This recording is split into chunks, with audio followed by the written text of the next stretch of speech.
पाकिस्तान ने देखा कि भारत ने उसके कई एयरबेस को तबाह कर दिया, कई सैन्य ठिकानों को तबाह कर दिया, तो अब दुहाई दे रहा है। दुहाई दे रहा है वो चाइना के नाम का कि हमारे साथ चाइना है। अब पाकिस्तान के रोने के दिन शुरू हो गए हैं, क्योंकि इधर से जो है वो भारतीय सेना ठुकाई कर रही है, उधर से बलोच आर्मी ठुकाई कर रही है और चौतरफा घिरता हुआ नजर आ रहा है पाकिस्तान। और अभी इधर मीटिंग जारी है, मतलब आगे के कार्रवाई के लिए जो है वो बातचीत चल रही है कि किस तरीके से पाकिस्तान को ठोका जाए, इनको इनकी औकात बताई जाए। पूरी जानकारी आपको बताएंगे, सब कुछ से आपको रूबरू कराएंगे, लेकिन उससे पहले मेरा परिचय जान लीजिए। मेरा नाम है रजत और आप जनता जंक्शन देख रहे हैं। सबसे पहले तस्वीरें देख लीजिए, ये वो जगह हैं जहां पे भारत ने अपने मिसाइल हमले से पाकिस्तान को नेस्तो नाबूद कर दिया है। रोते रोते आज रक्षा मंत्री जी जो है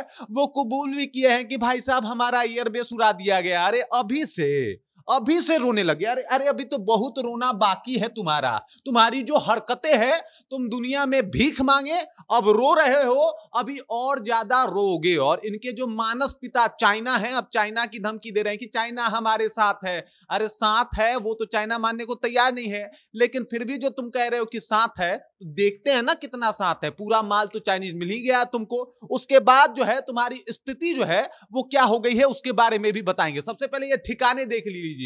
चकलाला एयरबेस जो है उसको नेस्तो नाबूद कर दिया गया। उसके बाद पसूर रडार साइड जो था उसको भी उड़ा दिया गया है। मुरीद एयरबेस को उड़ा दिया गया है। चुनिया जो एक जगह है उसको उड़ा दिया गया है। सियालकोट एयरबेस जो सेंटर है उसमें इसको भी उड़ा दिया गया है। रफीक की तो तबाही का जो फुटेज और जो वीडियो सामने आया है वो बता रहा है कि भाई साहब रफीक तो खत्म है। वहां से कोई जो इनका लड़ाकू विमान है टेक ऑफ ही नहीं कर पाएगा। कोई संसाधन जो है वो उपलब्ध नहीं कराया जा सकता उस एयरबेस से। उसके बाद अगर बात किया जाए तो रहीम यार खान एयरबेस और उसके बाद सुकुर एयरबेस, यहाँ पे आप देख लीजिए तो कई एयरबेस जो है वो एकदम से जो है उनके एकदम हालत खराब हो चुके हैं। साथ ही साथ रावलपिंडी वाला एयरबेस, ये सब कुछ खत्म हो चुका है, तबाह हो चुका है। और अब पाकिस्तान मानने को तैयार भी है। मतलब जो इसके रक्षा मंत्री हैं ये साहब कह रहे हैं कि भाई साहब खराब तो हुआ है हमारा एयरबेस, कई सारे एयरबेस तबाह तो हो गए। अरे जब तुम इधर उधर से मिसाइल दागोगे तो बदले में तो मिसाइल जाएगी तुम्हारे पास। अब ये साहब जो है यहाँ पे मिसाइल दाग रहे थे। ये देख लीजिए कुछ जो मलबे बरामद हुए हैं उसके बारे में बता दे रहे हैं आपको कि कुछ मिसाइलें जो हैं वो दागी गई थी पाकिस्तान की तरफ से, लेकिन उसको हमारा रडार सिस्टम जो है वो ट्रैक करके नेस्तो नाबूद कर दिया। उसके मलबे हरियाणा में कुछ मलबे मिले, कुछ जम्मू कश्मीर में मलबे मिले, और एकदम से पता लग गया है कि इनकी औकात क्या है। हमारे एयरबेस के आगे हमारा जो एयरबेस जो हमारा रडार सिस्टम है, एयर सुरक्षा सिस्टम जो है वो उसके सामने इनका क्या औकात है। और आपको बता दूं कि अभी देख लीजिए इनका जो एयरबेस है उसको किस तरीके से तबाह किया गया है, उसका क्या हसर करा गया है, इसको देख लीजिए आप। यहाँ पे साफ तस्वीरें जो है वो स्पष्ट कर रही है पाकिस्तान के कई एयरबेस को तबाह किया गया है। और ये आप उसका डिटेल्स दे सकते हैं जहां पे पाकिस्तान के एयरबेस तबाह हुए हैं। और अब इधर जो है वो बलूच आर्मी कह रहा है कि हमने पाकिस्तान के कई जगहों पे जो है वो कब्जा कर लिया है। पाकिस्तान के कई जगहों पे जो है हमारा आधिपत्य जो है वो हो गया है और हम लोग लड़ाई जारी रखे हैं। मतलब 26 जगहों पे लड़ रहा है पाकिस्तान। अभी स्थिति उसकी ये है, बलूच आर्मी जो बलूच लिबरेशन आर्मी है वो लगातार पाकिस्तान के खिलाफ कई सालों से आवाज उठाती आ रही थी और इधर मौका मिल गया। मतलब जब देखा कि उधर जो पाकिस्तानी सेना है पूरा भारतीय सेना से लड़ने में बिजी है और जब इनकी चौकियां यहां पे कमजोर हुई, बस तुरंत बलोच आर्मी ने मोर्चा संभाला, कई इनके चौकियों को उड़ा डाला है और एकदम से स्थिति इनकी बुरी होती हुई दिखाई दे रही है। तरह एकदम धकाधक ठुकाई उधर से भी चालू है। इधर तो आप देख लीजिए जो मिसाइलें गिर रही हैं वो किस तरीके से इनको इनकी औकात दिखा रही हैं, किस तरीके से इनको बता रही हैं कि भाई साहब तुम्हारा औकात क्या है। और इधर देख लीजिए उन सब के बाद जो है अभी भी मीटिंग चालू है। एक बार फिर से